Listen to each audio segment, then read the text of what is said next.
anything that doesn't make sense or you have a big question, just put Jesus right square in the middle of it and it starts to just be illuminated. And I think that's one of these examples. Why would God do that? Well, because following a set of rules and regulations ultimately leads you to failure at some point or another, because none of us can perfectly do it. And so I think Paul drives home a pretty good point about this, both in Romans and Galatians, that the idea is that at some point we're just not good enough.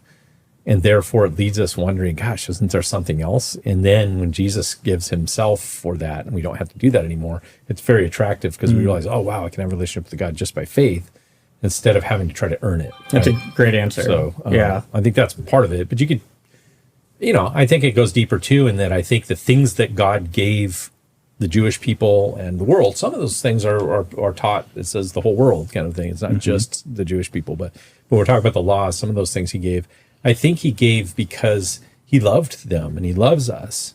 So when you think, it's easy to talk about like the 10 Commandments in that context, right? Because you can, it's not loving to kill somebody. It's not loving to your spouse to cheat on them. It's not loving to somebody that you're talking to be lying to them. Those don't create a good atmosphere. They're not things. But I'm gonna use that to springboard into the discussion about this though. Can I follow? Let's just talk about the 10 Commandments for a minute, or some of the well-known ones, like I just mentioned. I can follow those. I cannot kill somebody. I cannot cheat on my wife. I cannot lie, and I can still be a total jerk. Right? Yeah, and you can still not have a good relationship with God or with the people around you, right? Right.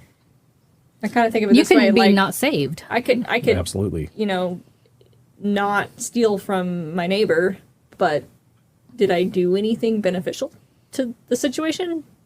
No. I just didn't do something. I just kept myself from doing the bad thing, but that doesn't add any value to the situation.